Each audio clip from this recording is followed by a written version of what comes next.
ওই প্রস্রাব পায়খানাতে গিয়েছেন, ওখানে তো আর আল্লাহকে ডাকা যায় না, জিকির আজকার করা যায় না, তো বের হয়ে আপনি আল্লাহকে বলছেন গুফরানাকা, আল্লাহ তুমি আমাকে ক্ষমা করো। মানুষকে সৃষ্টি করা হয়েছে আল্লাহর কাছে ক্ষমা ভিক্ষা করার জন্য। যদি তোমরা দুনিয়াতে পাপ না করতে তাহলে আল্লাহ তাআলা তোমাদেরকে সরিয়ে দিতেন। ক্ষমা চাওয়াটাই হচ্ছে আল্লাহকে সন্তুষ্ট করার, আল্লাহকে খুশি করার এক গুরুত্বপূর্ণ মাধ্যম। এজন্য ইবাদত মনে করে আল্লাহকে রাজি খুশি করার জন্য, আল্লাহর সন্তুষ্টি নেওয়ার জন্য, আল্লাহর দয়া নেওয়ার জন্য আমাদের নবী মুহাম্মদ সাল্লাল্লাহু আলাইহি ওয়াসাল্লামের জীবনে পাপ না থাকা সত্ত্বেও দিন ও রাতে অসংখ্যবার তওবা ইস্তেগফার করতেন। পৃথিবীর বুকে আসমানের নিচে এমন কোনো পাপ নেই, এমন কোনো পাপ নেই যে পাপ আল্লাহ ক্ষমা করবে না। আল্লাহ চায় না, আল্লাহ চায় না আমার বান্দা এবং বান্দি জাহান্নামের আগুনে নিক্ষেপ হোক।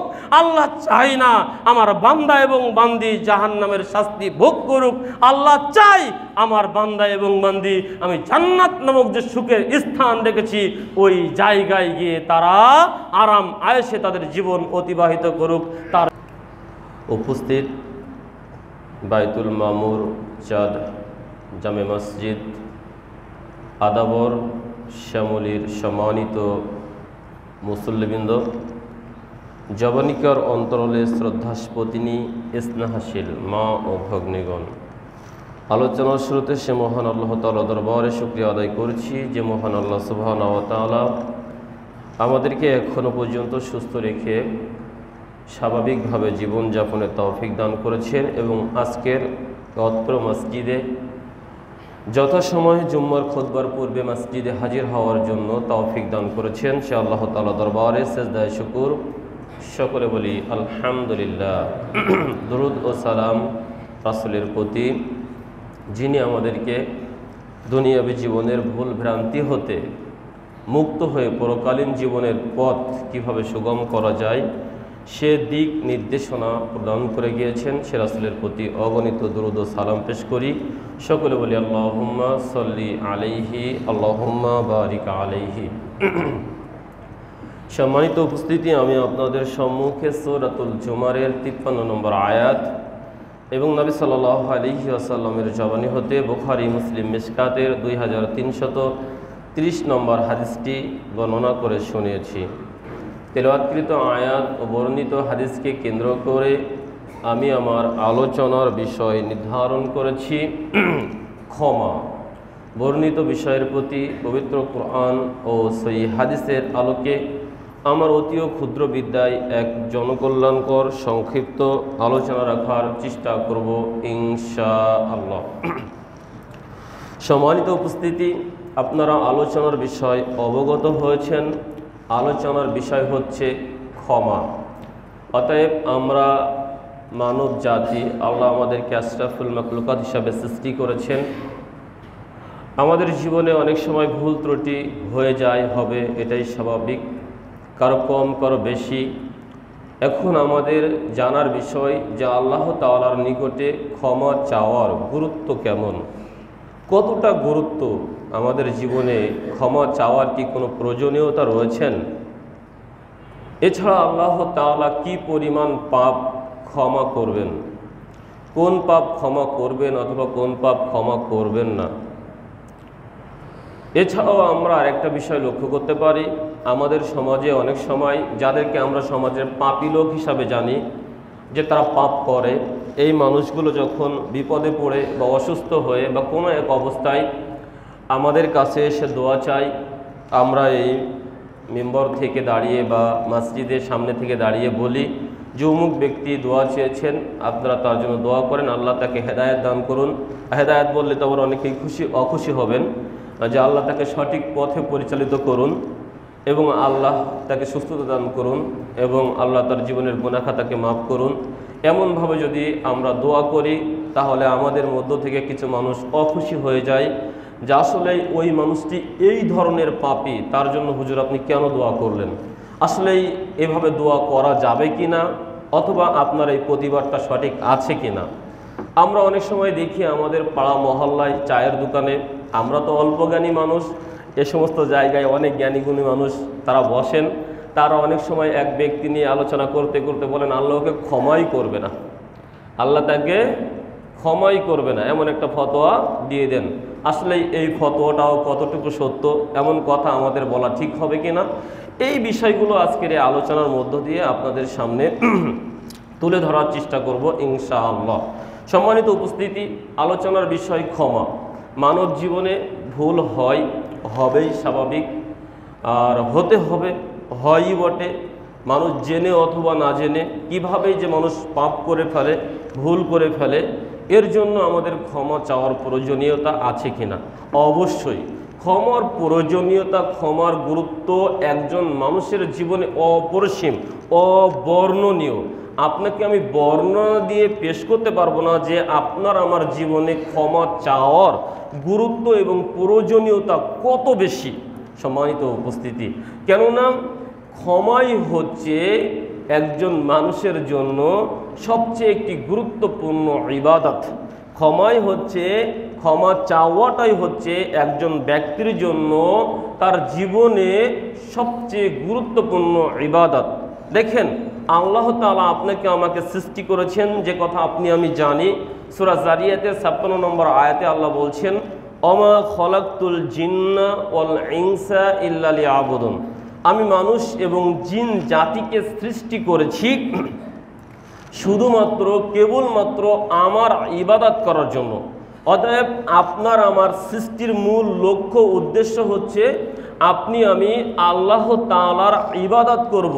এজন্য আল্লাহ তাআলা আপনাকে আমাকে সৃষ্টি করেছেন এই একটিমাত্র লক্ষ্য উদ্দেশ্যকে সামনে রেখে। এখন ইবাদত বলতে কি? যেমন আবু দাউদের 1479 নম্বর হাদিসে আমাদের নবী বলছেন, আদ-দুআউ হুয়াল ইবাদাহ। দোয়াই হচ্ছে ইবাদত, দোয়াটাই হচ্ছে ইবাদত। যার জীবনে দোয়া নেই তার জীবনে ইবাদত নেই। আপনি আমি সৃষ্টি হয়েছি, আপনাকে আমাকে সৃষ্টি করেছেন ইবাদতের জন্য, আর নবী বলছেন দোয়াই হচ্ছে ইবাদত। কেননা আপনি ঘুমাতে যাবেন দোয়া, ঘুম থেকে উঠবেন দোয়া, খেতে যাবেন দোয়া, হাঁটতে যাবেন দোয়া, বসতে যাবেন দোয়া, বাজারে যাবেন দোয়া, পরিবহনে উঠবেন দোয়া, নৌজাহানে উঠবেন দোয়া, আপনি কি করবেন সব জায়গাতেই দোয়া দোয়া। আজকের মসজিদে হাজির হয়েছি, এই মসজিদে আপনি আমি সলাত আদায় করার জন্য এসেছি। এই সলাত যে আদায় করবে, সলাতটাই হচ্ছে দোয়া। তাকবীরে তাহরিমা থেকে শুরু করে শেষ পর্যন্ত যাই বলবো, যা করব, সবটাই হচ্ছে দোয়া। অতএব একজন মানুষের জীবনে যদি দোয়া না থাকে তাহলে তার জীবনে ইবাদত থাকে না। অতএব দোয়াই হচ্ছে ইবাদত। আর তৃতীয় কথা বলছিলাম, দোয়ার মুখ্য বিষয় হচ্ছে, দোয়ার মূল বিষয়টি হচ্ছে আল্লাহর কাছে ক্ষমা চাও, আল্লাহর কাছে ইস্তিগফার করা। যেমন আপনি আমি আজকে সলাত আদায় করব, সলাত আদায় করে আপনি তাকবীরে তাহরিমা দিয়ে আপনি বলবেন আল্লাহুম্মা বাঈদ বাইনি ওয়া বাইনা খাতায়ায়া। আপনি সানা বলবেন, এই সানায় আপনি যেটা বলছেন আল্লাহকে যে আল্লাহ আমি পাপ করেছি, তুমি আমাকে ক্ষমা করো, আমি পাপ করেছি আল্লাহ তুমি আমাকে ক্ষমা করো, আমার পাপ থেকে মুক্ত করো। এরপর রুকুতে যাবেন, রুকুতে গিয়ে আপনি বলবেন সুবহানাকা আল্লাহুম্মা রাব্বানা ওয়া বিহামদিকা আল্লাহুম্মা গফিরলি। এখানেও আপনি আল্লাহকে বলছেন আল্লাহ তুমি আমাকে ক্ষমা করো, আপনার পবিত্রতা ঘোষণা করছি, এবার আপনাকে রব হিসাবে স্বীকার করছি, আপনি আমাকে ক্ষমা করে দিন। তারপরে রুকু সেজদায় এ দোয়া বললাম, আবার সেজদার মাঝখানে উঠেই বলছি আল্লাহুম্মা গফিরলি ওয়ারহামনি, উঠেই বলছে আল্লাহ আপনি আমাকে ক্ষমা করুন। এরপরে শেষ বৈঠক করছি, অনেক কিছু বলার পরে বলছি আল্লাহুম্মা ইন্নী যালামতু নাফসি যুলমান কাসীরা ওয়া লা ইয়াগফিরুয যুনুবা ইল্লা আনতা ফাগফিরলি মাগফিরাতাম মিন ইনদিকা ওয়ারহামনি ইন্নাকা আনতাল গফুরুর রহিম। এখানেও আমি আল্লাহকে বলছি আল্লাহ আমি অনেক জুলুম করেছি, আপনি ছাড়া ক্ষমাকারী কেউ নাই, আপনি আমাকে ক্ষমা করুন, আমার প্রতি দয়া করুন, নাইলে আমি ক্ষতিগ্রস্তদের অন্তর্ভুক্ত হয়ে যাব। তাহলে আপনি সলাত শুরু করছেন আল্লাহর কাছে ক্ষমা চেয়ে, সলাতের ভিতরে যা বলছেন সবটাই প্রায় বলছেন আল্লাহ তুমি আমাকে ক্ষমা করো। তারপরে আপনি যখন সালাত শেষ করছেন তখনও বলছেন আস্তাগফিরুল্লাহ আস্তাগফিরুল্লাহ আস্তাগফিরুল্লাহ। আপনি সালাত শেষ করেও বলছেন যে আল্লাহ তুমি আমাকে ক্ষমা করো, আল্লাহ তুমি আমাকে ক্ষমা করো, আল্লাহ তোমার কাছে আমি ক্ষমা চাচ্ছি, তওবা করছি, ফিরে আসছি, আল্লাহ তুমি আমাকে মাফ করো। অতএব ক্ষমা চাওয়াটা একটা মানুষের জীবনে একটা মুখ্য বিষয়। ক্ষমা আপনাকে চাইতেই হবে। আপনি একজন মানুষ, ওই প্রস্রাব পায়খানাতে গিয়েছেন, ওখানে তো আর আল্লাহকে ডাকা যায় না, জিকির আজকার করা যায় না, তো বের হয়ে আপনি আল্লাহকে বলছেন গুফরানাকা, আল্লাহ তুমি আমাকে ক্ষমা করো, আল্লাহ তুমি আমাকে ক্ষমা করো, গুফরানাকা, আপনি ওখান থেকে বের হয়ে বলছেন। অতএব আমি আপনাকে বলতে চাচ্ছিলাম, ক্ষমা চাওয়াটাই হচ্ছে একজন মানব জীবনে একজন মুসলিমের জন্য সবচাইতে গুরুত্বপূর্ণ বড় ইবাদত। একজন মানুষের কাছে দোয়া চাইবে, তার জন্য আপনাকে ক্ষমা চাইতে হবে। নবী সাল্লাল্লাহু আলাইহি ওয়াসাল্লামকে একজন খেতে দিলেন, খেয়ে চলে যাচ্ছেন, নবী সাল্লাল্লাহু আলাইহি ওয়াসাল্লামের উটটি ধরে লোকটি বললেন, নবী সাল্লাল্লাহু আলাইহি ওয়াসাল্লাম আমার জন্য একটু দোয়া করেন। নবী সাল্লাল্লাহু আলাইহি ওয়াসাল্লাম তার জন্য দোয়া করলেন, আল্লাহুম্মা বারিক লাহুম ফিমা রাযাকতাহুম ওয়াগফির লাহুম ওয়ারহামহুম। আল্লাহ তোমাকে বারাকা দান করুক, তোমার রিজিক বৃদ্ধি করে দিক, আল্লাহ তোমাকে ক্ষমা করুক, আল্লাহ তোমার প্রতি দয়া করুক। অতএব দেখেন, দোয়া চাইলো, দোয়া কি করলো, তার জন্য ক্ষমা চেয়ে দিল। একজন বিদায় চাচ্ছে আপনার কাছে যে আমি কোথাও যাচ্ছি, বিদেশ যাচ্ছি অথবা ইত্যাদি ইত্যাদি কোনো জায়গায় যাচ্ছি, আমার জন্য দোয়া করেন বা আমাকে একটু বিদায় দেন, আমি চলে যাচ্ছি। তা আমি এখন ভালো একটা স্টাইল জানি, টাটা বাই বাই বলি, যদিও এখন আল্লাহ চাইলে অনেকটা উঠে গিয়েছে। তারপরও নবী সাল্লাল্লাহু আলাইহি ওয়াসাল্লাম কি বলেছেন? নবী সাল্লাল্লাহু আলাইহি ওয়াসাল্লাম বলছেন, তুমি তাকে বলে দাও আস্তাউদিউল্লাহ দীনাকা ওয়া আমানাতাকা ওয়া খাতিমা আমালিকা ওয়া সাওয়াদাকা আল্লাহু তাকওয়া ওয়া গফারা যামবিকা ওয়া আস্তারাকাল খায়র হাইসুমা কুনতা। সবশেষে আপনি কি বলছেন? ওয়া গফারা যামবাকা, আল্লাহ তোমাকে ক্ষমা করুন এবং আল্লাহ তোমাকে কল্যাণের সাথে রাখুন তুমি যেখানেই থাকো। তাহলে দেখেন, কেউ বিদায় চাচ্ছে আপনার কাছে, আপনি সেখানেও তাকে বলছেন, অনেক কিছু বললেন, তাকওয়া পরহেজগারিতা দান করুন, কিন্তু তার ভিতরে আপনি তার জন্য বলে দিলেন যে আল্লাহ আপনাকে ক্ষমা করুন। অতএব আমি বলতে চাচ্ছিলাম, একজন মানুষের জন্য ক্ষমা চাওয়াটা একটা গুরুত্বপূর্ণ ইবাদত। একজন মানুষের জন্য ক্ষমা চাওয়াটা খুবই গুরুত্বপূর্ণ, যা অবর্ণনীয়। শুধু নিজের জন্য নয়, অপরের জন্য ক্ষমা চাইতে হবে। নবী সাল্লাল্লাহু আলাইহি ওয়াসাল্লাম চেয়েছেন, আমাদেরকে শিখিয়েছেন, আল্লাহও নির্দেশ দিয়েছেন। সূরা মুহাম্মদ 19 নম্বর আয়াত, আল্লাহ বলছেন ফাআলাম আন্নাহু লা ইলাহা ইল্লাল্লাহু। হে নবী মুহাম্মদ সাল্লাল্লাহু আলাইহি ওয়াসাল্লাম, আপনি জেনে রাখুন, আল্লাহ ছাড়া সত্যিকার প্রকৃত কোনো মাবুদ নেই। ওয়াস্তাগফির লিযামবিকা ওয়ালিল মুমিনিনা ওয়াল মুমিনাত। অতঃপর আপনি নিজের জন্য আল্লাহর কাছে ক্ষমা চান এবং মুমিন নর নারীর পাপের জন্য আপনি আল্লাহর কাছে ক্ষমা প্রার্থনা করুন। আল্লাহ শিখিয়ে দিচ্ছেন, সূরা মুহাম্মদ 19 নম্বর আয়াত। তাহলে আমি নিজের জন্য যেমন ক্ষমা চাইব, ঠিক অনুরূপভাবে মুসলিম নর নারীর জন্য আপনাকে আমাকে ক্ষমা প্রার্থনা করতে হবে, ক্ষমা চাইতে হবে। নবী চেয়েছেন, নবী শিখিয়েছেন, আল্লাহ নির্দেশ প্রদান করেছেন। এজন্য তো আমাদের নবী দিনে অসংখ্যবার ক্ষমা প্রার্থনা করতেন, তওবা ইস্তেগফার করতেন। যেমন আবু হুরায়রা রাদিয়াল্লাহু তাআলা আনহু ক্বালা রাসূলুল্লাহ সাল্লাল্লাহু আলাইহি ওয়াসাল্লাম, আবু হুরায়রা রাদিয়াল্লাহু তাআলা আনহু বলেন, নবী সাল্লাল্লাহু আলাইহি ওয়াসাল্লাম বলেছেন, আল্লাহি ইন্নী লা আস্তাগফিরুল্লাহ ওয়া আতুবু ইলাইহি ফিল ইয়াউমি আকসারা মিন 70 মাররাতান। আল্লাহর কসম, নিশ্চয়ই আমি নবী মুহাম্মদ সাল্লাল্লাহু আলাইহি ওয়াসাল্লাম আল্লাহর কাছে ক্ষমা চাই, তওবা করি দিনে 70 বারের অধিক। সুবহানাল্লাহ। অপর এক হাদিসে আগার মুজানি রাদিয়াল্লাহু তাআলা আনহু তিনি বলছেন, নবী সাল্লাল্লাহু আলাইহি ওয়াসাল্লাম বলেছেন, তুবু ইলাল্লাহ, হে মানব জাতি, তোমরা আল্লাহর নিকটে ক্ষমা ভিক্ষা করো, ক্ষমা প্রার্থনা করো। তুবু ইলাল্লাহ ফা ইন্নী আতুবু ইলাইহি ফিল ইয়াউমি মিয়াতা মাররাতিন।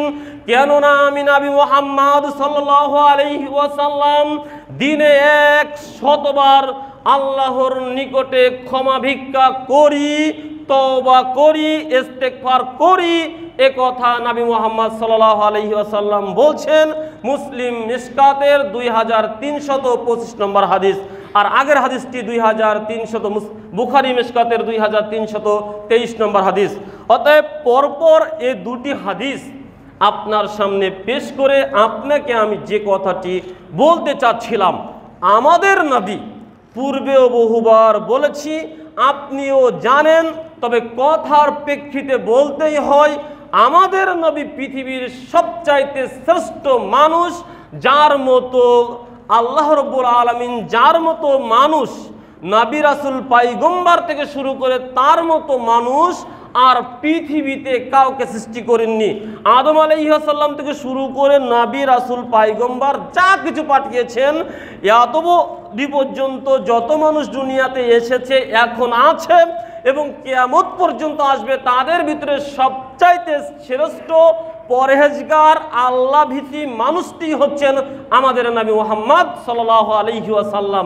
যে নবী মুহাম্মদ সাল্লাল্লাহু আলাইহি ওয়াসাল্লামের আগের এবং পরের সকল পাপকে আল্লাহ তাআলা ক্ষমা বলে আগে থেকেই ঘোষণা করেছেন। সুবহানাল্লাহ।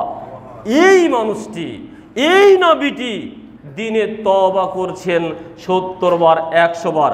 এই 70 বার 100 বার মানে এটা নয়, হাদিস বিশারদগণ বলছেন 70 বার 100 বার বলতে নবী নির্দিষ্ট সংখ্যা বোঝায়নি, বরং নবী বুঝিয়েছেন আমি দিনে অসংখ্যবার আল্লাহর কাছে ক্ষমা চাই, তওবা করি, ইস্তেগফার করি। অতএব হে দুনিয়ার মানুষ, হে মানব জাতি, হে আল্লাহর বান্দা, হে আদমের ছেলে মেয়ে, তোমরা আল্লাহর কাছে তোমাদের পাপের জন্য দিন ও রাতে সর্বক্ষণ ক্ষমা ভিক্ষা করো, ইস্তেগফার করো। কেননা মানুষকে সৃষ্টি করা হয়েছে তওবা চাওয়ার জন্য, মানুষকে সৃষ্টি করা হয়েছে আল্লাহর কাছে ক্ষমা ভিক্ষা করার জন্য। যেমন আবু হুরায়রা রাদিয়াল্লাহু তাআলা আনহু قال رسول الله সাল্লাল্লাহু আলাইহি ওয়াসাল্লাম, আবু হুরায়রা রাদিয়াল্লাহু তাআলা আনহু বলেন, নবী সাল্লাল্লাহু আলাইহি ওয়াসাল্লাম বলেছেন, ওয়াল্লাযী নাফসি বিয়াদিহি, সেই সত্তার কসম যার হাতে আমি নবী মুহাম্মদ সাল্লাল্লাহু আলাইহি ওয়াসাল্লাম আমার প্রাণ রয়েছে। ওয়াল্লাযী নাফসি বিয়াদিহি লাউলাম তুজনিবু লাযাহাবাল্লাহু বিকুম ওয়াজা বিকৌমিন ইজনিবুনা, যদি তোমরা দুনিয়াতে পাপ না করতে তাহলে আল্লাহ তাআলা তোমাদেরকে সরিয়ে দিতেন। ওয়াজা বিকৌমিন ইজনিবুনা, অতঃপর এমন এক জাতিকে আল্লাহ তাআলা সৃষ্টি করতেন যারা ইজনিবুনা পাপ করতেন, পাপ করার পরে ফাস্তাগফিরুল্লাহ, আল্লাহর নিকটে তাদের পাপের জন্য ক্ষমা ভিক্ষা করতেন, ফাগফির লাহুম, আর আল্লাহ তাদেরকে ক্ষমা করে দিতেন। সুবহানাল্লাহ। মুসলিম মিশকাতের 2328 নম্বরে হাদিস আপনার সামনে বললাম। অতএব এই হাদিস দিয়ে আমাদের নবী বলছেন, শোনো দুনিয়ার মানুষ, তোমরা যদি পাপ না করতেন আল্লাহ তোমাদেরকে দুনিয়াতে রাখতেন না, তোমাদেরকে দুনিয়া থেকে সরিয়ে দিয়ে, হটিয়ে দিয়ে এই দুনিয়ায় এমন এক কওম জাতিকে আল্লাহ তাআলা সৃষ্টি করতেন যারা পাপ করার পরে তাদের পাপ বুঝতে পেরে আল্লাহর নিকটে ক্ষমা ভিক্ষা করত এবং আল্লাহ তাদেরকে ক্ষমা করে দিয়ে তার মহত্বর পরিচয় দিতেন। সম্মানিত উপস্থিতি, প্রশ্ন দুটি থেকে যায় এই হাদিসের আদলে। 1 নম্বর হাদিস, তাহলে কি নবী মুহাম্মদ সাল্লাল্লাহু আলাইহি ওয়াসাল্লাম আমাদেরকে পাপ করার অনুমতি দিয়ে গেলেন? আমাদেরকে কি পাপ করার প্রতি উৎসাহ দিয়ে গেলেন? 2 নম্বর প্রশ্ন হচ্ছে, আপনি আলোচনার শুরুতেই বলছেন আল্লাহ মানুষকে সৃষ্টি করেছেন তার ইবাদতের জন্য, শুধুমাত্র কেবলমাত্র। এখন আপনি বলছেন মানুষকে সৃষ্টি করাই হয়েছে ক্ষমা, ইস্তেগফার, ক্ষমা ভিক্ষা করার জন্য, আল্লাহর কাছে পাপের জন্য রোদন করার জন্য সৃষ্টি করা হয়েছে।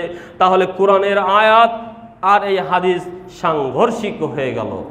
এ দুটি প্রশ্ন আপনার আমার মাথায় এখন থেকে যায়।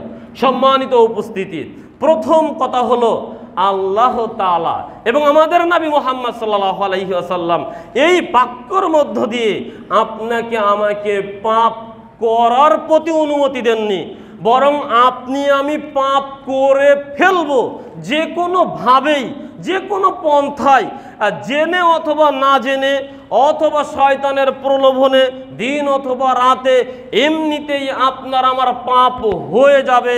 এই হাদিসে আপনাকে পাপ হয়ে যাওয়ার পরে আপনি যেন বসে না থাকেন, সেই পাপটাকে পুঁজি করে না থাকেন, ওই পাপের জন্য যেন আপনি আল্লাহর কাছে কান্নাকাটি করে ক্ষমা ভিক্ষা করেন। ক্ষমা ভিক্ষা চাওয়াটার জন্যই আপনাকে এখানে অনুপ্রেরণা দেওয়া হয়েছে, কেননা পাপ আপনি আমি এমনিতেই করব। আনাস রাদিয়াল্লাহু তাআলা আনহু বলছেন, নবী সাল্লাল্লাহু আলাইহি ওয়াসাল্লাম বলেছেন, কুল্লু বানি আদম খাত্তায়ুন ওয়া খায়রুল খাত্তায়ুন আত-তাওয়াবুন। প্রত্যেকটি বনি আদম, আদমের ছেলে মেয়ে পাপী, অপরাধী। উত্তম পাপী, উত্তম অপরাধী তারাই যারা নিজের পাপকে বুঝতে পেরে আল্লাহর নিকটে ক্ষমা ভিক্ষা করে। আবু দাউদ, তিরমিজি, ইবনে মাজাহ মিশকাতের 2340 নম্বরে হাদিস দিয়ে আমাদের নবী জানিয়েছেন। অতএব পাপ করার জন্য আপনাকে প্রস্তুতি গ্রহণ করতে হবে না, এমনিতেই আপনি পথ চলতে গেলে পাপ হয়েই যাবে। আপনার জন্য এই পাপটা পুঁজি না হয়ে যায়, আপনি যেমন চলতে গিয়ে আপনার এমনিতেই পাপ হয়ে যাবে, ঠিক সাথে সাথেই আপনার মুখ দিয়ে যেন অনুরূপভাবে সদা সর্বদা আল্লাহকে আপনি বলেন, আল্লাহ তুমি আমাকে ক্ষমা করো, আমি মনে হয় এই পাপটি করে ফেলেছি, আল্লাহ এই পাপটি আমার হয়ে গিয়েছে, আল্লাহ আমি বড় অপরাধী, আমাকে নিজে অনেক বড় অপরাধী মনে হয়, আস্তাগফিরুল্লাহ, আল্লাহ তুমি আমাকে ক্ষমা করো। এভাবে আপনি আমি সদা সর্বদা আল্লাহর কাছে তওবা ইস্তিগফার করব। এজন্য এই হাদিসে ক্ষমার প্রতি আপনাকে আমাকে তাগিদ দেওয়া হয়েছে।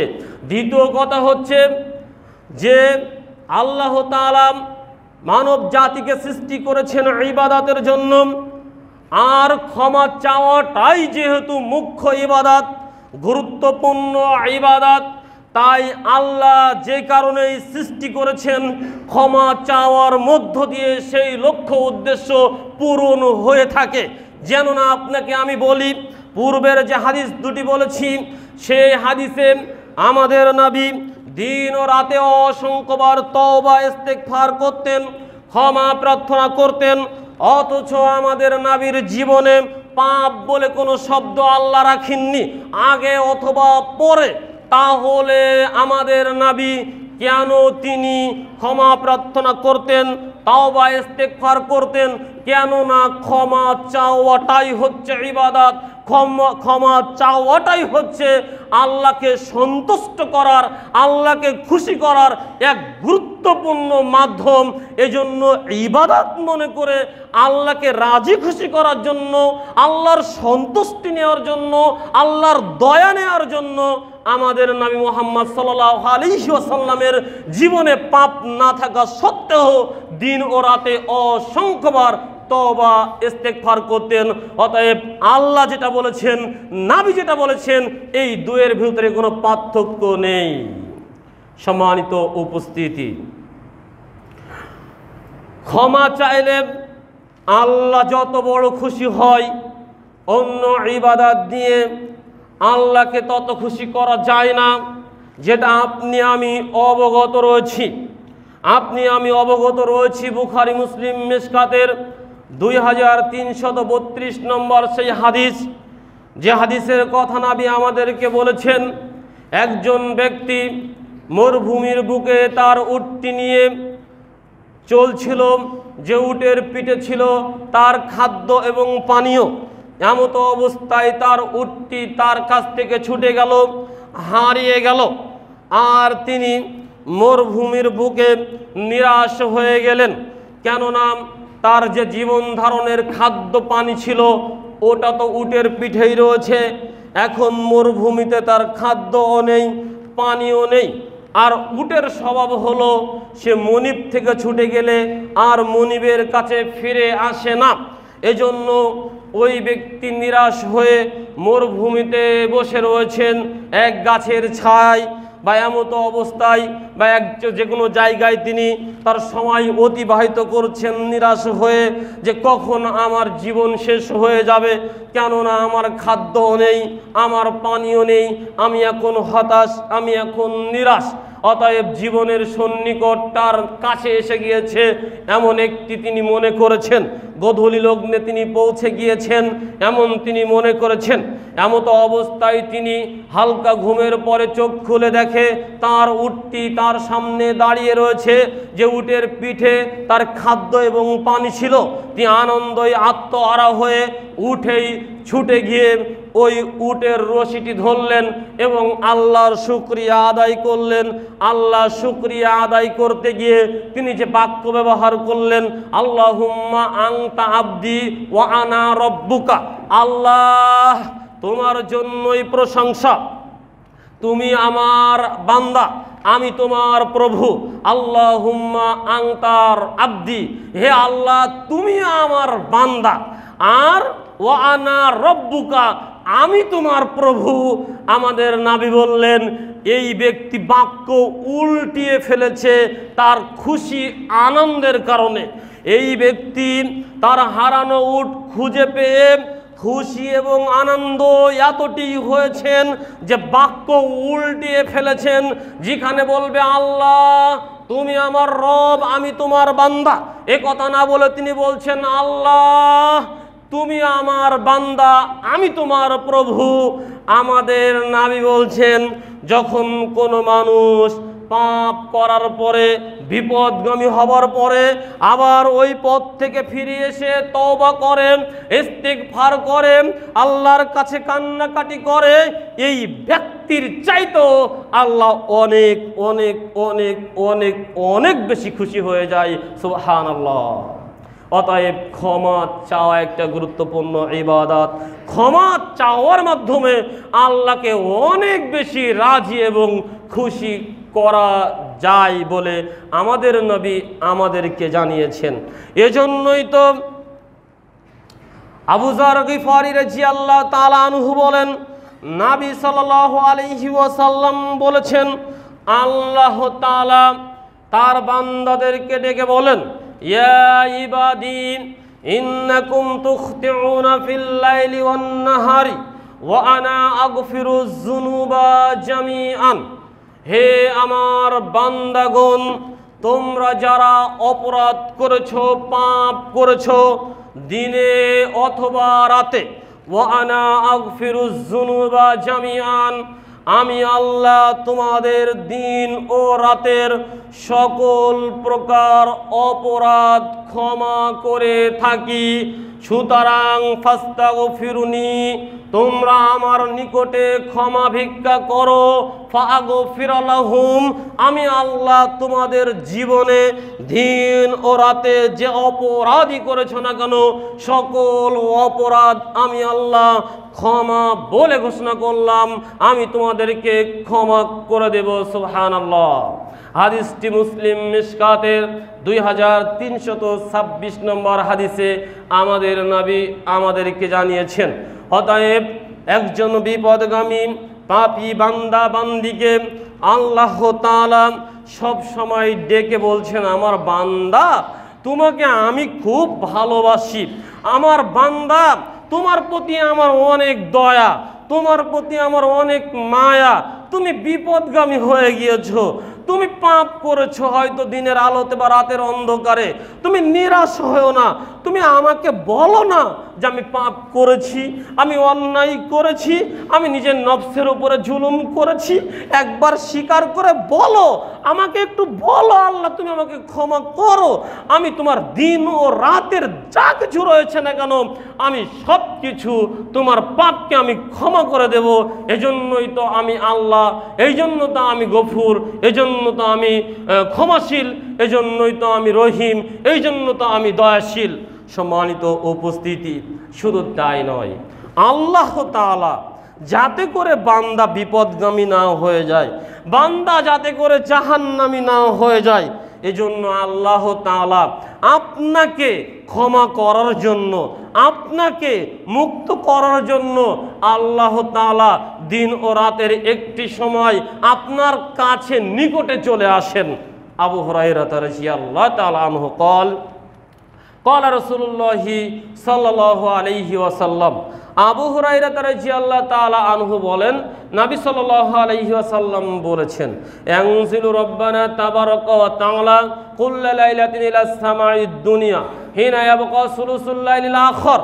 আমাদের আল্লাহ সুবহানাহু ওয়া তাআলা রাতের 3 ভাগের শেষ ভাগে দুনিয়ার আসমানে নেমে আসেন। ইয়াকুলু, অতঃপর তিনি আদম জাতিকে, তার বান্দা এবং বান্দিকে ডেকে বলেন, মান ইয়াদউনি ফাস্তাজিবা লাহু মান ইয়াসআলুনি ফাউতিয়াহু। কে আমাকে ডাকে, আমি তার ডাকে এখন সাড়া দেব। কে আমার নিকটে কিছু চাই, আমি তাকে সেটা প্রদান করব। মান আস্তাগফিরুনি, কে আমার নিকটে তার জীবনের ঘটে যাওয়া পাপের জন্য ক্ষমা প্রার্থনা করে, ফাগফির লাহু, আমি তার জীবনের ঘটে যাওয়া সকল পাপকে ক্ষমা করে দেব। এজন্য আমি আল্লাহ বান্দার নিকটবর্তী হয়েছি। কে বান্দা আছো, তোমার বিপদে আমাকে বলো, তোমার বিপদ মুক্ত করার জন্য তোমার নিকটবর্তী হয়েছি। কে বান্দা আছো, তোমার পাপের কথা আমাকে বলো, তোমার পাপ থেকে মুক্ত করার জন্য আমি আল্লাহ সপ্তম আসমান হতে নিজ আসমানে নেমে এসেছি, তোমার নিকটবর্তী হয়েছি, তুমি বলো। এভাবে আল্লাহ বলতে থাকেন ফজর পর্যন্ত। কিন্তু আপনি আমি হতভাগা, আপনি আমি কি বলতে পারি, আপনি আমি কি বলতে পারি, কোন ভাষা বললে আপনার আমার জন্য যথেষ্ট হবে? আপনি আমি এত হতভাগা, আপনি আমি এত কপাল পড়া, আপনি আমি এত দুনিয়া লোভী, আপনি আমি এত অকৃতজ্ঞ। আল্লাহ আপনার আমার নিকটে আসলেন কিছু দেওয়ার জন্য, আল্লাহ আপনার আমার নিকটে আসলেন একান্তভাবে আপনার কথাগুলো শুনে আপনার ওই বিপদ থেকে উদ্ধার করার জন্য, আপনার পাপকে মাফ করার জন্য। আপনি আমি তখন ঘুমিয়েই কাটিয়ে দিয়েছি। তখন আল্লাহ চলে গিয়েছেন, ডেকে ডেকে আপনাকে পাননি, চলে গিয়েছেন। তখন আপনি এবার সকালে উঠে বলছেন, আল্লাহ আমার খুব বিপদ, আল্লাহ আমার প্রতি অমুক জুলুম করেছে, আল্লাহ আমি খুব অসুস্থ, আমার রোগ বালা মুসিবত আমার ছেয়ে ধরেছে, আল্লাহ তুমি আমার প্রতি দয়া করো। আল্লাহ তখন আপনার এই অবস্থা দেখে বিরাগ ভজন হয়ে যায়। আল্লাহ বলে, বান্দা তোর এই অবস্থার জন্যই তো আমি তোমার নিকটে নির্জনে গিয়েছিলাম, একান্তভাবে তোমার সাথে একটু কথা বলবো। তুমি কি অপরাধ করেছো সেগুলো আমাকে একটু বলবে, তোমার কি অসুবিধা রয়েছে, তুমি বিপদ আপদে পতিত হয়েছো, কে তোমার কি করেছে, কি রোগ শোক হয়েছে, দুনিয়াবি জীবনে তুমি কোন বিপদ মুসিবতে পড়েছো, এগুলো তোমার কাছ থেকে একান্ত নির্জনে একটু শুনবো বলেই তো মানুষ যখন সবাই ঘুমিয়ে রয়েছে তোমার কথা মনে করে আমি তোমার নিকটবর্তী হলাম, তোমাকে ডাকলাম, কত টাকাটা কি করলাম, ডেকে বললাম আমাকে বলো, আমি তোমাকে দিয়ে দেব, তোমার পাপের কথা বলো, আমি তোমাকে ক্ষমা করে দেব। তখন তুমি তো ঘুমিয়েছিলে, তখন তুমি তো আমাকে কিছু বললে না। সম্মানিত উপস্থিতি, অতএব আপনাকে বলতে চাচ্ছিলাম, আল্লাহ তাআলা আপনাকে আমাকে সদা সর্বদা ডেকে ডেকে বলছেন, আদম সন্তান তুমি আমার নিকটে ক্ষমা ভিক্ষা করো, তুমি আমার নিকটে পাপ মুক্ত হওয়ার জন্য রোদন করো, কান্দন করো, আমি তোমার পাপ ক্ষমা করে দেব। পৃথিবীতে এমন কোনো পাপ নেই, আপনি এই বাক্যটি শুনে রাখেন, পৃথিবীতে এমন কোনো পাপ নেই যে পাপ আল্লাহ ক্ষমা করবে না। পৃথিবীর বুকে আসমানের নিচে এমন কোনো পাপ নেই, এমন কোনো পাপ নেই যে পাপ আল্লাহ ক্ষমা করবে না। পৃথিবীতে সবচাইতে বড় পাপ আল্লাহর সাথে শিরিক করা, পৃথিবীতে সবচাইতে বড় পাপ মানুষকে অন্যায়ভাবে হত্যা করা। আপনি আমি তো ওই হাদিস জানি যেটা বুখারী মুসলিম মেশকাতের 2327 নম্বর হাদিসে আমাদের নবী বলেছেন, বানি ইসরাইলের একজন ব্যক্তি ছিল, তিনি অন্যায়ভাবে 99 জন ব্যক্তিকে হত্যা করেছেন। অতঃপর অনুতপ্ত হয়ে একজন আলেমকে বললেন, আমি 99 জন ব্যক্তিকে হত্যা করেছি, আল্লাহ কি আমাকে ক্ষমা করবেন? ওই ব্যক্তি বলল, না, আল্লাহ তোমাকে ক্ষমা করবেন না। তখন ওই ব্যক্তি ওই আলেমকেও হত্যা করে 100 পূর্ণ করলেন। আবার মানুষজনকে জিজ্ঞাসা করলেন, তখন কিছু মানুষ বলল, জি, তোমার এই পাপ ক্ষমা হতে পারে। তুমি অমুক গোত্রে কিছু আলেম জাননেওয়ালা মানুষ রয়েছে, ওদের নিকটে চলে যাও, গিয়ে তুমি তাদের কাছ থেকে জেনে নাও কিভাবে তোমার পাপ ক্ষমা হতে পারে। তখন লোকটি ওই গোত্রের নিকটে চলার জন্য রওনা হলো, যেখানে জাননেওয়ালা আলেম সমাজ রয়েছে। প্রতিমধ্যে তার জান কবচের সময় হয়ে গেল। আযাবের ফেরেশতারা বলছেন, আমরা জান কবচ করব, কেননা পাপী মানুষ 100 জনকে হত্যা করেছে। রহমতের ফেরেশতারা বলছেন, আমরা জান কবচ করব, কেননা সে তওবার জন্য অনুতপ্ত হয়ে ক্ষমার জন্য ওতালা হয়েছে। কিভাবে ক্ষমা পাওয়া যায়, কি করলে ক্ষমা হবে, সেদিকেই ছুটে চলেছে। দুয়ের মাঝে আল্লাহ মীমাংসা করলেন যে দেখো, যার পথটি বেশি সারাই, যেদিকে বেশি অগ্রগামী তারাই জানটি কবজ করবে। আপনাকে উদাহরণস্বরূপ বলা হলো যে এইখান থেকে ওই মোহাম্মদী আরাবিয়া যাত্রা বাড়িতে কিছু আলেম মাদানি রয়েছে, ওখানেই যাও, গিয়ে জিজ্ঞাসা করো, তাহলে ওরা বলে দেবে কিভাবে করলে পাপ ক্ষমা হবে। আপনি আমি বাইর হয়েছি, যদি ওই মোহাম্মদী আরাবিয়ার দিকে বেশি যেয়ে থাকি তাহলে রহমতের ফেরেশতারা জান কবজ করবে, আর যদি এদিকে বেশি থাকে পথ তাহলে আযাবের ফেরেশতারা জান কবজ করবে। দুটি হাদিসের দুই রকম কথা। বুখারীর হাদিসে বলছেন, লোকটি হামাগড়ি দিয়ে 1 বিঘা পথ ওই দিকে অগ্রসর হলো যেদিকে আলেম সমাজ রয়েছে, অথবা আল্লাহ বললেন, ও গ্রাম, তুমি এই সাইডের গ্রামকে বললেন ওই সাইডে চলে যাও, আর ওই সাইডের পথকে বললেন তুমি এই সাইডে চলে আসো। এভাবেই ওই আলেম সমাজের দিকে অগ্রগামী করে আল্লাহ তাআলা ওই ব্যক্তিকে রহমতের ফেরেশতা দিয়ে জান কবজ করলেন, অতএব তাকে ক্ষমা বলে ঘোষণা করলেন। সুবহানাল্লাহ। অতএব পৃথিবীতে এত মহাপাপ করেও যদি আল্লাহর কাছ থেকে ক্ষমা নেওয়া যায়, অতএব পৃথিবীতে এমন কোনো পাপ নেই যা আপনি আমি ক্ষমা পাবো না। আপনি আমি বলতে পারি, হুজুর, শিরকের অপরাধ আল্লাহ ক্ষমা করবেন না, কেননা আল্লাহ বলেছেন, ইয়া আদম, হে আদমের ছেলে মেয়ে, যদি লাউ আতাইতুকা বিকুরাবিল আরজি বিখতায়া সুম্মা লাকিতানি লা তুশরিক বি শাইআন, যদি তুমি আমার সাথে পৃথিবী সমপরিমাণ পাপ নিয়ে সাক্ষাৎ করো আর তার ভিতরে শিরকের অপরাধ না থাকে, লা আতাইতুকা বিকুরাবিহা মাগফিরাতান, তাহলে আমি তোমার নিকটে পৃথিবী সমপরিমাণ ক্ষমা নিয়ে আমি তোমার কাছে পৌঁছে যাব। আল্লাহ তাআলা এ কথা বলেছেন। অতএব এই হাদিসে বোঝা যায় শিরকের পাপ আল্লাহ ক্ষমা করবেন না। সম্মানিত উপস্থিতি, আসলেই এই হাদিসের অনুবাদ এমনটি নয়। আল্লাহ বলেছেন, আদমের ছেলে মেয়ে, যদি তুমি পৃথিবীর সমপরিমাণ পাপ নিয়ে আমার কাছে আসো, অতএব কিয়ামতের মাঠ পর্যন্ত পৌঁছে যাও। কিয়ামতের মাঠে তুমি চলে গিয়েছো, তবুও তোমার আমলনামায় পৃথিবী সমপরিমাণ পাপ রয়েছে, কিন্তু এই পাপের ভিতরে শিরকের পাপ নেই, তাহলে তোমাকে ক্ষমা করব। সম্মানিত উপস্থিতি, অতএব দুনিয়ার জীবন থেকে যদি কোনো ব্যক্তি তার শিরকের পাপের জন্য ক্ষমা নিতে পারে, তাহলে আল্লাহ তাকে ক্ষমা করবেন, আল্লাহ তাকে ক্ষমা বলে ঘোষণা করবেন। এ কথা আমাদের নবী বলেছেন। কেননা কিয়ামতের মাঠে মানুষ পাপ নিয়ে উপস্থিত হবে, এটা আমরা জানতে পারি। তিরমিজি মিশকাতের 5559 নম্বর হাদিসে আমাদের নবী বলেছেন, একজন ব্যক্তিকে তাকে পাপ দেখানো হবে, তার পাপ লেখা রয়েছে 99টি ভলিউমে, যার পাপ লেখা রয়েছে 99টি ভলিউমে। এক একটা ভলিউমের দূরত্ব তার চক্ষু সীমা যত দূর যায়, একজন মানুষের চক্ষু সীমা যত দূর যায় অত দূর পর্যন্ত একটা ভলিউম 99টি ভলিউমে একজন মানুষের পাপ লেখা। আল্লাহ বললেন এই ভলিউমের পাপগুলো তোমার নামে লেখা, এগুলো কি তুমি করেছো? লোকটি বলবে জি আমি করেছি। এর পিছনে তোমার কোনো ওজর রয়েছে? এর মোকাবেলা করার জন্য তোমার কোনো নেকি রয়েছে?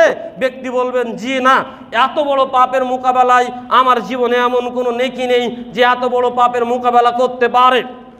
আল্লাহ তাআলা বলবেন তোমার একটি নেকি আমার কাছে রয়েছে, শোনো তোমার প্রতি আজ জুলুম করা হবে না।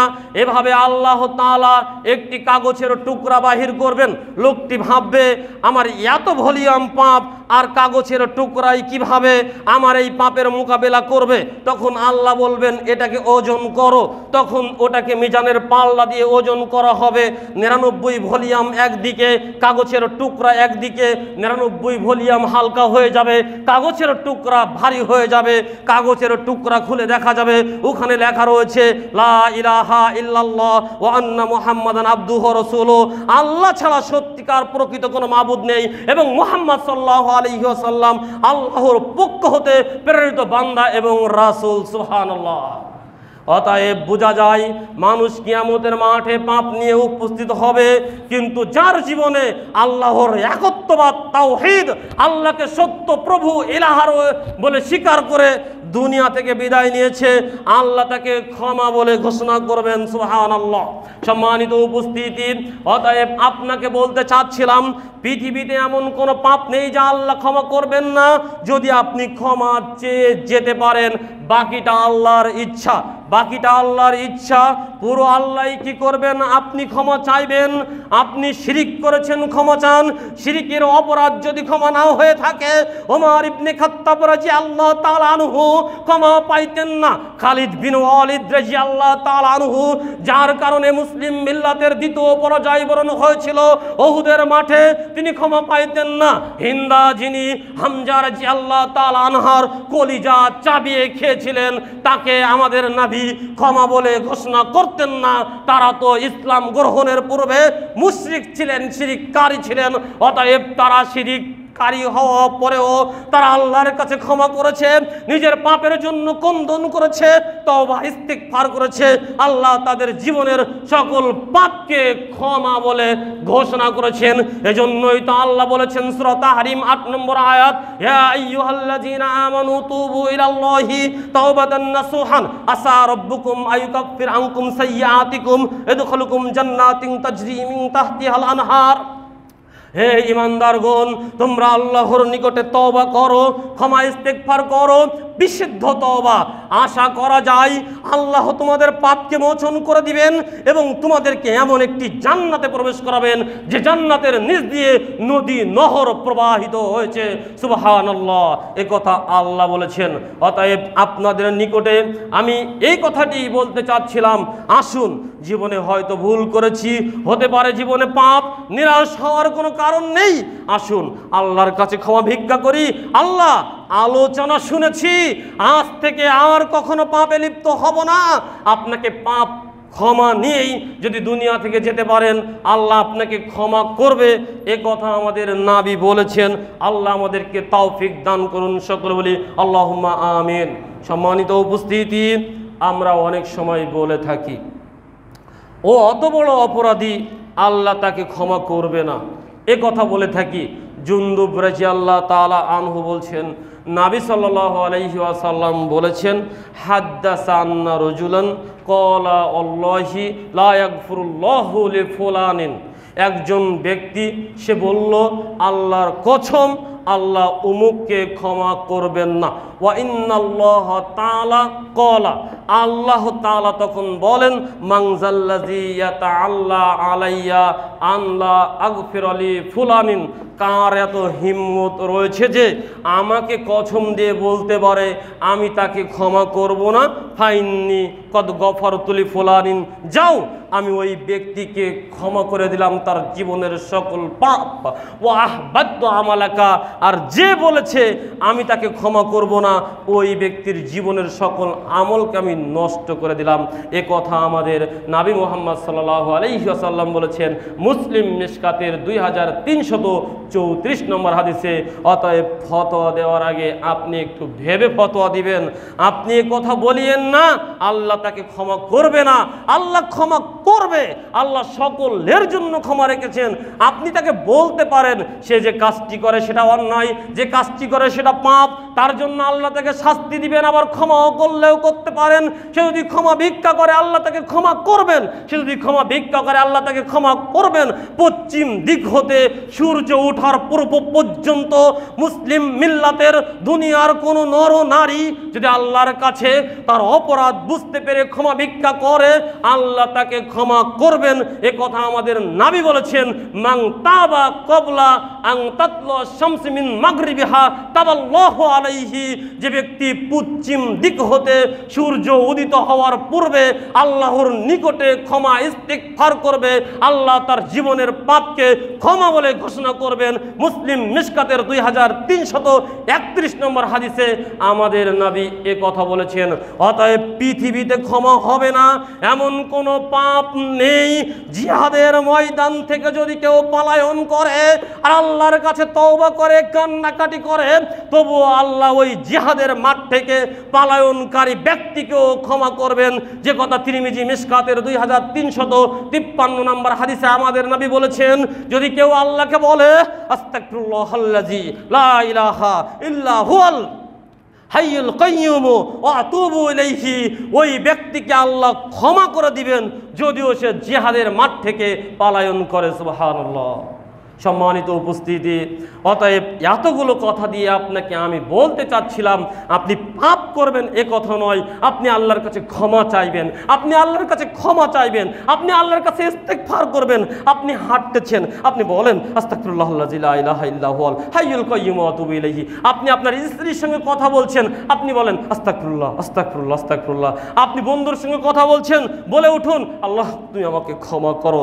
আপনি অফিসে রয়েছেন, কাজ করছেন, আপনি বলে উঠুন আস্তাগফিরুল্লাহাল্লাযী লা ইলাহা ইল্লা হুয়াল হাইয়ুল কাইয়্যুম ওয়া আতুবু ইলাইহি। আপনি বলুন আল্লাহুম্মা আনতা রাব্বী লা ইলাহা ইল্লা আনতা খালাকতানি ওয়া আনা আবদুকা ওয়া আনা আলা আহদিকা ওয়া ওয়া'দিকা মাসতাতাতু ওয়া আউযু বিকা মিন শাররি মা সানাতু ওয়া আবু লাকা বিনিমাতিকা আলাইয়া ওয়া আবু বিযামবি ফাগফিরলি ফা ইন্নাহু লা ইয়াগফিরুয যুনুবা ইল্লা আনতা।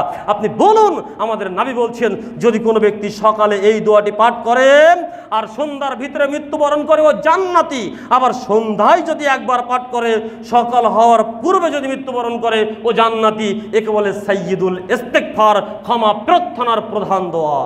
আপনি বলুন না, হাঁটতে চলতে উঠতে বসতে খেতে কথা বলতে শয়নে স্বপনে আপনার মুখে শুধু আস্তাগফিরুল্লাহ, আল্লাহ ক্ষমা করো, আল্লাহ আমি বড় পাপী, তুমি ক্ষমা না করলে আমি জুলুম করেছি নফসের উপরে, অনেক বড় জুলুম করেছি, আমার মতো জুলুমকারী, আমার মতো পাপী আসমানের নিচে জমিনের উপরে আল্লাহ অদ্বিতীয় কেউ নেই। আল্লাহুম্মা ইন্নী যালামতু নাফসি যুলমান কাসীরা ওয়া লা ইয়াগফিরুয যুনুবা ইল্লা আনতা ফাগফিরলি মাগফিরাতাম মিন ইনদিকা ওয়ারহামনি ইন্নাকা আনতাল গফুরুর রহিম। আল্লাহ নিজের নফসের উপরে জুলুম করেছি, জুলুম ছোটখাটো নয়, অনেক বড় জুলুম করেছি। তুমি ক্ষমাশীল, তুমি দয়াশীল, তুমি রহমান, তুমি রহিম, তুমি আমার প্রতি ক্ষমা করো, তুমি আমার প্রতি দয়া করো। তুমি যদি আমাকে ক্ষমা না করো, তুমি যদি আমার প্রতি দয়া না করো, আমি ক্ষতিগ্রস্তদের অন্তর্ভুক্ত হয়ে যাব। আপনি উঠতে চলতে শয়নে স্বপনে হাঁটতে বসতে সর্বসময় আল্লাহকে একটু বলতে পারেন না? আপনি নিজেকে এত কিছু মনে করেন কেন? আপনার মুখ দিয়ে কেন ক্ষমা বের হয় না? আপনি কেন আল্লাহকে বলতে পারেন না আল্লাহ আমি অপরাধী, আল্লাহ আমি অপরাধী, তুমি ক্ষমাশীল, তুমি গফুর, তুমি রহিম, তোমার অনেক দয়া, আমি শুনেছি তোমার অনেক দয়া। আমাদের নবী বলেছেন, আমাদের নবী মুহাম্মদ সাল্লাল্লাহু আলাইহি ওয়াসাল্লাম বলেছেন ইন্নাল্লাহা মিয়াতা রহমাতিন, আল্লাহর নিকটে 100টি রহমত রয়েছে।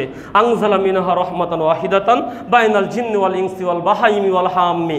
তা হতে একটি মাত্র রহমত আল্লাহ দিয়েছেন মানুষ, জিন, পশু পাখি কীট পতঙ্গের মাঝে ফাবিহা ইয়াতাআতাফুনা ওয়া বিহা ইয়াতারাহামুনা, এ দিয়ে তারা এই একটিমাত্র রহমত দিয়ে তারা একে অন্যের প্রতি দয়া করে, একে অন্যের প্রতি মায়া করে। অবিহা তাতিফুল অশু আলা ওয়ালাদিহা, এই একটিমাত্র রহমত নিয়ে ইতর শ্রেণীর প্রাণীরা তাদের সন্তানদেরকে ভালোবাসে।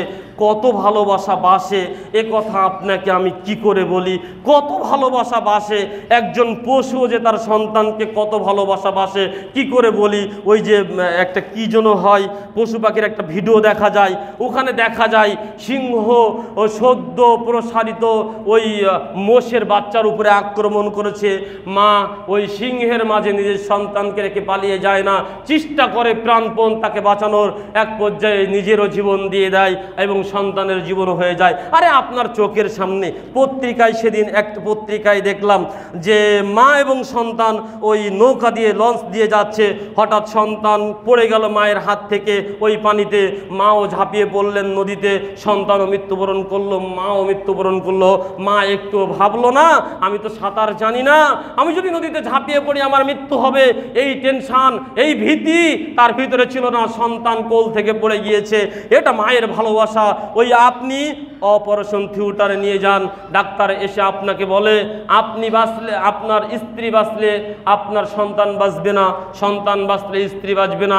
আপনি হয়তো স্ত্রীর পক্ষে ভোট দিবেন, কিন্তু ওই মাকে যদি বলা হয় দেখেন পরিস্থিতি এত জটিল, আপনাকে বাঁচাতে গেলেন আমরা সন্তানকে বাঁচাতে পারবো না, সন্তান বাঁচাতে গেলে আপনাকে বাঁচাতে পারবো না। মা নির্বিঘ্নে চিন্তা ভাবনা ছাড়াই বলবে ডাক্তার সাহেব দুনিয়ার আলো বাতাস অনেক দেখেছি, দুনিয়াতে আমি অনেক থেকেছি, আমি মৃত্যুবরণ করি কিন্তু আমার সন্তান যেন মৃত্যুবরণ না করে, সেজন্য দুনিয়ার আলো বাতাস অক্সিজেন এটা দেখতে পারে, দুনিয়ার বুকে আসতে পারে, অতএব আমার মৃত্যু হয়ে যায়, যাক আমার সন্তানের জন্য কিছু না হয়। মা নিজের মৃত্যুকে হাসি মুখে বরণ করে নিবে, কিন্তু সন্তানের মৃত্যু কখনো কামনা করবে না। এটি 1% ভালোবাসা। এই জন্য বললাম 100টি ভালোবাসা থেকে আল্লাহ তাআলা একটি ভালোবাসা দিয়েছেন জিন, ইনসান, কীট পতঙ্গ, পশু পাখি। তা দ্বারা এই 1% ভালোবাসা দিয়ে একজন আরেকজনের প্রতি দয়া করে, মায়া করে, ভালোবাসা দেয়। ওয়া আখারাল্লাহু 99 রহমাতান ইয়ারহামু বিহা ইবাদাহু ইয়াউমাল কিয়ামা, আর বাকি 99টি রহমত, দয়া আল্লাহ নিজের কাছে রেখে দিয়েছেন কিয়ামতের মাঠে আপন বান্দার প্রতি দয়া করার জন্য। সুবহানাল্লাহ, আল্লাহ কত বড় দয়াশীল। বুখারী মুসলিম মিশকাতের 2365 নম্বরে হাদিস আপনার সামনে অনুবাদ করলাম। 1% দয়া দিয়ে যদি দুনিয়াতে আমরা নিজের মৃত্যুকে বরণ করে নিতে পারি, 99% ভালোবাসা আল্লাহর কাছে রেখেছেন কিয়ামতের মাঠে আপনার আমার জন্য। তিনি কত বড় দয়াশীল, আপনি সেই দয়াবান আল্লাহর কাছে একটু ক্ষমা ভিক্ষা করছেন না। আমাদের নবী বলছেন লাউ ইয়ালামুল মুমিনু, যদি মুমিন জানতো মা ইনদাল্লাহি মিনাল উকবাতি, আল্লাহর নিকটে কি পরিমাণ শাস্তি রয়েছে, মা তমিয়া বিজান্নাতি আহাদুন, তাহলে কেউ আল্লাহর জান্নাতের আশা পোষণ করতো না। ওয়ালাউ ইয়ালামুল কাফিরু, আর যদি কাফের জানতো মা ইনদাল্লাহি মিনার রহমাতি, আল্লাহর নিকটে কি পরিমাণ রহমত রয়েছে, মা কোনাতা মিন জান্নাতি আহাদুন, তাহলে আল্লাহর জান্নাত হতে একজন ব্যক্তিও নিরাশ হতো না। সুবহানাল্লাহ। অতএব একজন মুসলিম, একজন আল্লাহর বান্দা, একজন আল্লাহর বান্দি নিজেকে হতাশও করতে পারে না, আবার নির্ভীকও করতে পারে না, এমনটি করতে পারে না ইবাদত অনেক করে ফেলেছি, আমি বড় বুজুর্গ, আল্লাহ আমাকে জান্নাত দিয়েই দিবেন, এমনভাবে একজন মুমিন থাকতে পারে না। আবার এমনও হয়ে যেতে পারে না আমি এত বড় পাপী, আল্লাহ আমাকে মনে হয় ক্ষমা করবেন না, এমনটাও হতে পারে না। আল্লাহ আপনাকে আমাকে খুব ভালোবাসে, আল্লাহ আপনাকে আমাকে খুব ভালোবাসে। বুখারী মুসলিম মিশকাতের 2370 নম্বর হাদিসে ওমর রাদিয়াল্লাহু তাআলা আনহু বলছেন, একদা কিছু বন্দী আনা হলো রাসূলের সামনে। ওই বন্দীদের মাঝে একজন মহিলা ছিল, তার দুধ ঝরে পড়ছিল। তখন ওই মহিলাটি অন্য বন্দীদের মাঝে শিশু সন্তান খুঁজতে লাগলেন। এক পর্যায়ে পেয়ে গেলেন, অতঃপর সেই সন্তানকে কোলে টেনে নিলেন এবং নিজের দুধ পান করাতে লাগলেন। রাসূল এই দৃশ্য দেখে বললেন, তোমরা বলো তো দেখি, এই মহিলাটা অন্যের সন্তানের প্রতি যদি এত মায়াশীল হয়, তাহলে নিজের সন্তানকে কি ও আগুনে ফেলতে পারে? তখন সবাই বলল, যে ব্যক্তি অন্যের সন্তানের প্রতি এত দয়াশীল, এত মায়াশীল, সে নিজের সন্তানকে কখনোই আগুনে নিক্ষেপ করতে পারে না। আমাদের নবী বললেন, শোনো, আল্লাহ এর চাইতো আমাদের প্রতি অনেক অনেক দয়াশীল, অনেক অনেক মায়াশীল। সেটা তো পূর্বেই বলেছি, এটা তো 1% মায়া। আল্লাহর কাছে মায়া কত? 99%। অতএব আল্লাহ চাই না, আল্লাহ চাই না, আল্লাহ চাই না আমার বান্দা এবং বান্দি জাহান্নামের আগুনে নিক্ষেপ হোক। আল্লাহ চাই না আমার বান্দা এবং বান্দি জাহান্নামের শাস্তি ভোগ করুক। আল্লাহ চাই আমার বান্দা এবং বান্দি, আমি জান্নাত নামক যে সুখের স্থান রেখেছি, ওই জায়গায় গিয়ে তারা আরাম আয়েশে তাদের জীবন অতিবাহিত করুক। তার জন্য কাজটি হলো আল্লাহর কাছে বেশি বেশি তার রহমত, তার দয়া, তার ক্ষমা প্রার্থনা করা। কেননা দুনিয়ার জীবনে আপনি আমি আপনার আমার ইবাদত দিয়ে আল্লাহর জান্নাতে যেতে পারবো না। নবী সাল্লাল্লাহু আলাইহি ওয়াসাল্লাম বলেছেন, লা ইউদখিলু আহাদান মিনকুম আমালুহুল জান্নাতু, তোমাদের কারোর আমল তোমাদেরকে জান্নাতে প্রবেশ করাতে পারবে না, প্রবেশ করাতে পারবে না। ওয়ালা ইউজিরুহু মিনান নার, এমনকি জাহান্নাম থেকে বাঁচাতেও পারবে না। ওয়ালা আনা, আরে তোমাদের তো পারবে না, পারবে না, আমাকেও পারবে না, ইল্লা বিরহমাতিল্লাহ, আল্লাহর রহমত দয়া ছাড়া। সুবহানাল্লাহ। এই কথা নবী মুহাম্মদ সাল্লাল্লাহু আলাইহি ওয়াসাল্লাম মুসলিম মিশকাতের 2372 নম্বর হাদিস দিয়ে আমাদেরকে জানিয়েছেন। এজন্য আল্লাহ তাআলা সূরা জুমারের 53 নম্বর আয়াতে আমাদেরকে ডেকে বলছেন, ইয়া ইবাদিয়াল্লাযী আসরাফু আলা আনফুসিহিম লা তাকনাতু মির রাহমাতিল্লাহ ইন্নাল্লাহা ইয়াগফিরুয যুনুবা জামিআন ইন্নাহু হুয়াল গফুরুর রহিম। হে আমার বান্দাগণ, যারা নিজেদের নফসের উপরে জুলুম করেছো, পাপ করেছো, তারা আল্লাহর রহমত দয়া থেকে নিরাশ হয়ো না। লা তাকনাতু মির রাহমাতিল্লাহ, কেননা আল্লাহ তোমাদের জীবনের সকল পাপ ক্ষমা করে থাকেন। ইন্নাহু হুয়াল গফুরুর রহিম, নিশ্চয়ই আল্লাহ ক্ষমাশীল, নিশ্চয়ই আল্লাহ অতীব দয়াশীল। সম্মানিত উপস্থিতি, সময়ের দিকে খেয়াল রেখে আলোচনা ঘটিয়ে নিয়ে আসলাম। এ পর্যায়ে আপনাদের সামনে শুধু এটুকুই বলতে চাচ্ছি, আল্লাহর অনেক দয়া, আল্লাহর অনেক রহমত। আল্লাহ চায় না তারা বান্দা এবং বান্দি জাহান্নামী হয়ে যাক, ওই জাহান্নামের শাস্তি ভোগ করুক, জাহান্নামীর জ্বালাময় আগুনে তাদেরকে পোড়ানো হোক, তাদেরকে শাস্তি প্রদান করা হোক। এ কথা আল্লাহ চায় না, এটা আল্লাহর চাওয়া পাওয়া নয়। আল্লাহ চায় আপনাকে আমাকে ক্ষমা করতে, আল্লাহ চায় আপনার আমার প্রতি দয়া করতে। তবে দয়া তো একটু নিতে হবে, চাইতে তো হবে। না চাইলে আল্লাহ দিবে কিভাবে? আপনি চাইলেই তো আল্লাহ দিবে, এ কথা বারবার আল্লাহ বলছেন, এ কথা বারবার নবী আমাদেরকে শুনিয়েছেন। অতএব আজকের আলোচনার মূল পয়েন্ট হচ্ছে এই, আমরা জীবনে চলতে গিয়ে হয়তো অনেক পাপ করে ফেলবো, হয়ে যাবে। আল্লাহ তুমি আমাদের জীবনের পাপকে ক্ষমা বলে ঘোষণা করো। আমরা যেন সদা সর্বদা আমাদের জীবনে সর্বসময় নিজেকে অপরাধী মনে করতে পারি, অনেক বড় পরহেজগার মনে না করি, নিজেকে অপরাধী মনে করে আল্লাহকে বারবার বলতে পারি, আল্লাহ তুমি আমাকে ক্ষমা করো, আল্লাহ তুমি আমার প্রতি রহমত করো, আল্লাহ তুমি আমার জন্য জাহান্নামকে হারাম করো, আল্লাহ তুমি আমার প্রতি কবরের মাফ করো। আল্লাহুম্মা ইন্নী আউযু বিকা মিন আযাবি জাহান্নাম ওয়া আউযু বিকা মিন আযাবিল কবর ওয়া আউযু বিকা মিন ফিতনাতিল মাসিহিদ দাজ্জাল ওয়া আউযু বিকা মিন ফিতনাতিল মাহইয়া ওয়াল মামাত। এভাবে যেন আমরা আল্লাহকে বলতে পারি, আমরা যেন বলতে পারি যে আল্লাহুম্মা আজিরনি মিনান নার, আমরা যেন বলতে পারি আল্লাহুম্মা আদখিলনিল জান্নাহ। অতএব আমরা যেন বারবার আল্লাহর কাছে তার দয়া ভিক্ষা করতে পারি, আর নিজেকে অপরাধী বলে আল্লাহর দরবারে পেশ করি, নিজেকে অপরাধী বলে আল্লাহর দরবারে পেশ করি, এমনভাবে পেশ করি যে আমার চাইতে অপরাধী আর এই পৃথিবীতে কেউ আসেনি আর আসবেও না। আমি এত বড় অপরাধী, তারপর তারপরেও আল্লাহ তুমি রহমান, তুমি রহিম, তোমার অনেক তো দয়া, আমি তোমার দয়া এবং রহমত থেকে নিরাশ হই না। এই জন্য তোমার দরবারে আমি হাত তুলেছি, তোমার দরবারে আমি সেজদায় পড়েছি, তোমার দরবারে আমি কান্নাকাটি করে বলছি আল্লাহ তুমি আমাকে ক্ষমা করো, আল্লাহ তুমি আমাকে মাফ করো। আল্লাহ আমাদের সকলকে জীবনের পাপ থেকে মুক্ত হওয়ার জন্য, পরকালীন জীবনে জাহান্নাম থেকে বাঁচার জন্য, জান্নাতবাসী হওয়ার জন্য বেশি বেশি করে আল্লাহর দয়া ভিক্ষা করার তৌফিক দান করুক। আমরা যেন বেশি বেশি করে ইস্তেগফার করতে পারি, ক্ষমা ভিক্ষা করতে পারি। আল্লাহ তুমি আমাদের ক্ষমাশীল হিসাবে ঘোষণা করো। আল্লাহ তুমি আমাদের দোয়া কবুল করো। সকল বলে আল্লাহুম্মা আমিন।